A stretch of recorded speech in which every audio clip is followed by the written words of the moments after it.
Olá, vamos para o dia de hoje, né? Hoje é o dia 36 do nosso devocional. Vamos começar um outro macro bloco hoje, que é estratégias para vencer o mundo.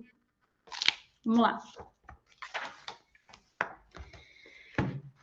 E o tema de hoje é Seja Santo. A palavra base que a gente vai usar está em 1 Pedro, capítulo 1, versículo 14 ao 16, que diz assim: Como filhos obedientes, não se deixem amoldar pelos maus desejos de outrora, quando viviam na ignorância. Mas assim como é santo aquele que os chamou, sejam santos vocês também, em tudo que fizerem. Pois está escrito: sejam santos, porque eu sou santo. Vamos para a reflexão agora. Somos chamados por Deus para a santidade. Ele manda sermos santos, assim como ele é. Mas será que sabemos o que de verdade significa ser santo? A palavra santidade em hebraico é kadosh e era usada para designar algo sagrado ou para se referir a alguém que havia sido consagrado perante outras pessoas.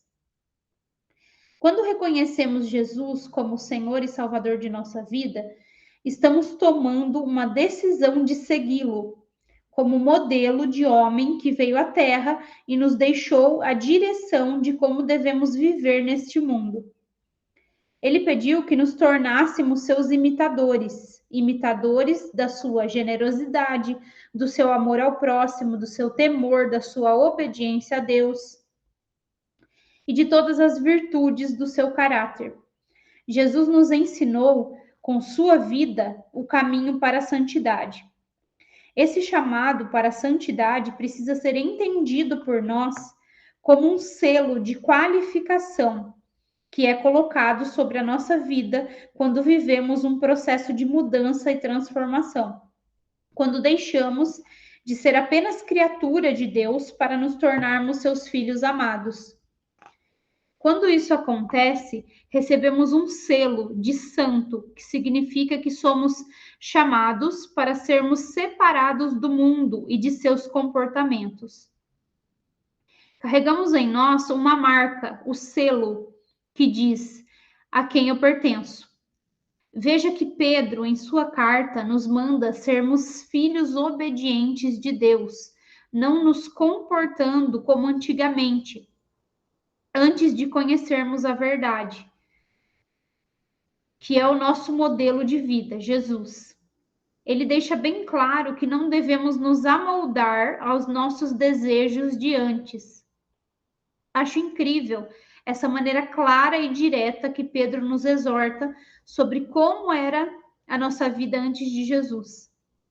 Ele nos chama de ignorantes, diz que desconhecíamos a existência de Deus e do seu amor por nós, que chegava a ponto de mandar seu único filho morrer por nós e, por meio da sua morte na cruz, nos dar acesso ao Pai, com a chance de nos arrepender, mudar e assim ter nossos pecados perdoados.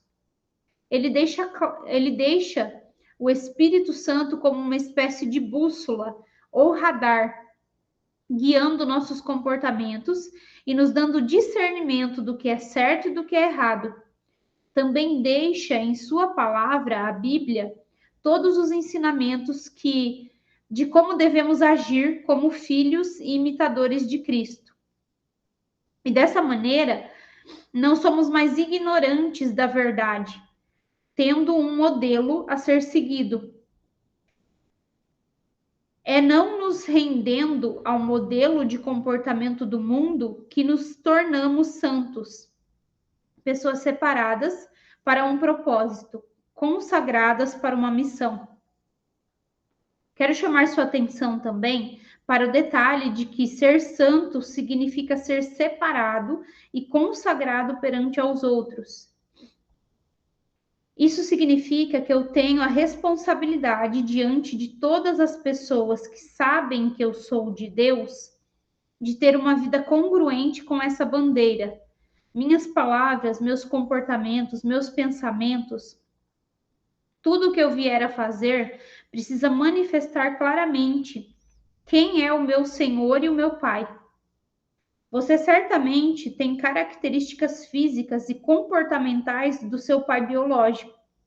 Algumas vieram pela genética e outras foram aprendidas no convívio e relacionamento. Tanto é que as crianças que foram adotadas se parecem muitas vezes com os seus pais adotivos. Todo relacionamento produz uma troca, e na nossa posição de filhos de Deus é da mesma maneira. Quanto mais nos relacionamos, quanto mais intimidade, quanto maior o conhecimento da palavra que ele deixou, quanto mais tempo de conversas com ele por meio da oração, mais nos tornamos semelhantes a ele. Assim, vivemos nosso processo de santificação. Preciso criar um estilo de vida na presença de Deus, em que possamos contemplar a sua face. Aprender por meio da sua palavra, abrir o nosso coração diante dele em orações e súplicas e apresentar tudo o que precisa de transformação em nós. Esse estilo de vida só é possível porque Jesus nos deixou o seu Espírito Santo. Como diz em João, capítulo 14, versículos 16 e 17. E eu pedirei ao Pai, e ele lhes dará outro conselheiro, para estar com vocês para sempre, o Espírito da verdade. O mundo não pode recebê-lo, porque não o vê nem o conhece, mas vocês o conhecem, pois ele vive com vocês e estará em vocês. Jesus, conhecendo nossa natureza humana e pecaminosa, antes de subir aos céus, disse que nos deixaria o nosso conselheiro, nosso amigo, Espírito Santo. O Espírito Santo é quem torna possível e real o processo de santificação da nossa vida. Ele é quem nos convence do que é certo e do que é errado. Ele é como um sensor poderoso no nosso espírito, alertando todas as vezes que nos aproximamos do erro e do pecado. É também quem produz a paz no nosso coração quando estamos caminhando na direção certa e testifica nossas decisões. O Espírito Santo é o combustível de transformação do nosso caráter. Ele é o nosso santificador. Certo dia tive a honra de jantar com o pastor Márcio Valadão, grande líder espiritual no nosso país. E ele, com um amor e uma doçura que só podem vir do céu, olhou para mim e disse: Filha, o pecado é uma opção. Somos chamados para sermos santos e todos os dias devemos acordar e dizer: hoje eu não vou pecar. É uma decisão. Quando conhecemos a Jesus, não somos mais ignorantes. Então não podemos mais viver agindo como ignorantes. A santidade nos permite vivermos o mundo e é uma arma poderosa que blinda nossa alma, razão e emoção, nosso corpo e nosso espírito do mal. Então essa é a reflexão que ela traz sobre esse dia de hoje, né? E eu anotei aqui que, assim, depois que a gente recebe Jesus, né? Antes a gente, né? Éramos ignorantes, nós não conhecíamos verdadeiramente a Deus, não conhecíamos o caráter de Deus, o amor, o perdão, enfim, né? Não tínhamos verdadeiramente esse acesso a Deus, não tínhamos esse conhecimento, esse entendimento, né? Éramos ignorantes em relação a isso. E às vezes também muito cegos, né, espiritualmente ali, e muitas coisas que a gente não entendia, não enxergava. Mas a partir do momento que nós recebemos, nós aceitamos Jesus como nosso Senhor e Salvador, nós nos tornamos filhos, né? E é necessário que eu viva, né, e construa, né, a minha nova vida, né? Construa a minha nova caminhada, né? Me estabeleça, né? Não construa, mas me estabeleça nessa nova identidade, né? Nessa identidade de filha que ele me deu. Então, assim, eu preciso ser coerente a essência do meu pai, né? Eu preciso me tornar coerente a ele, né? Entender que eu morri para a velha criatura, para aquela criatura da carne, né? E agora eu vivi, né, no espírito, né? Eu nasci de novo espiritualmente. E é necessário que eu mude, né, esse comportamento, que eu não me apegue mais aos desejos que eu tinha antes no passado, mas que eu queira realmente abrir mão e buscar agora aquilo que é da vontade de Deus, né? E quanto mais próximo eu tiver dele, quanto mais eu buscar ele, quanto mais eu ouvir palavras, ler a Bíblia, ouvir mensagens, pregações, mais eu vou entender sobre ele, mais eu vou aprender sobre o jeito dele, né? E quanto mais eu ficar em tempo de oração, conversando com ele, mantendo contato, convivendo com ele, mais eu vou conseguir, mais eu vou querer, mais eu vou buscar, desejar imitar ele, né? Menos ignorante eu vou ser e mais consciente eu vou ser e mais eu vou querer imitar ele na minha vida, né? A conduta dele, a maneira dele de pensar, de agir, enfim. E isso só é possível, né?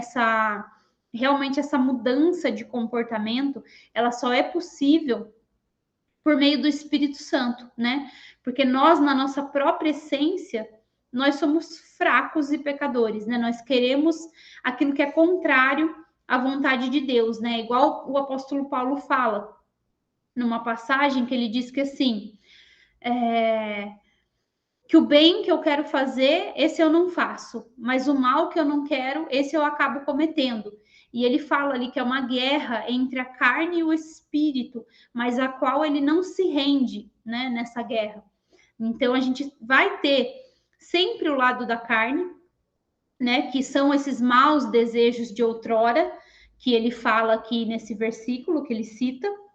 Esses são os desejos da carne, mas nós também temos agora dentro de nós o Espírito Santo, que vai nos guiando, ele vai nos mostrando, ele vai, né, só é possível realmente a gente viver uma vida com Deus, uma vida na presença de Deus, e o processo de santificação só é possível por meio do Espírito Santo. Porque a gente não tem nem o entendimento necessário.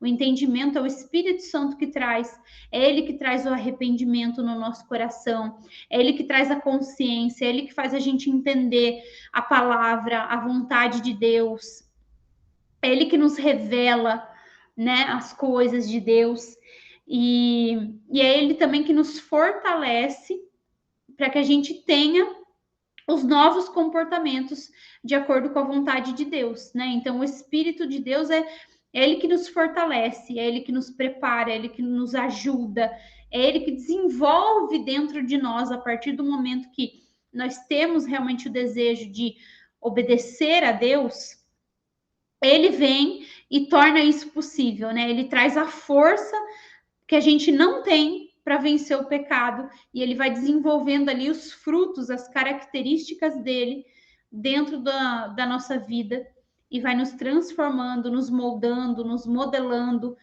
Por isso que a gente tem que ter sempre ali a lamparina, né? Que fala também numa passagem, tem que estar com a lamparina sempre acesa, não pode faltar o óleo, não pode faltar o azeite, e é o Espírito Santo. E muitas vezes ele está ali dentro de nós, né? Que nem Jesus falou que ele é o nosso consolador, o nosso amigo que vai estar com a gente para sempre.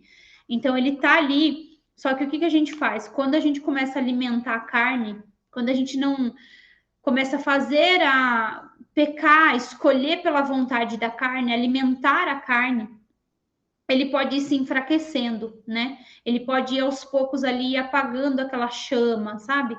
Quando a gente não alimenta o nosso espírito. E nós alimentamos o nosso espírito buscando, né? Orando, ouvindo a palavra, jejuando, enfim, e também, claro, né, colocando em prática, crendo e buscando viver uma vida coerente com aquilo que a gente está ouvindo, né? Porque se a gente só ouvir também e a gente ignorar e continuar no mesmo comportamento, ele não vai nos obrigar a fazer o que ele quer, né? Ele vai estar lá disponível para nos ajudar. Mas a gente que escolhe o que a gente vai alimentar. Vamos alimentar a carne ou vamos alimentar o espírito, né? Tem dentro de nós tem uma ovelha e tem um lobo, por exemplo. O que vai ser mais forte é aquele que a gente alimentar. Então, é bem isso assim que ele traz aqui. E eu acredito que é isso. A reflexão de hoje é essa, que a gente possa cada vez mais alimentar o nosso espírito, abrir mão dos nossos desejos, da nossa carne e deixar que ele flua através da nossa vida. É isso. Um abraço e até amanhã.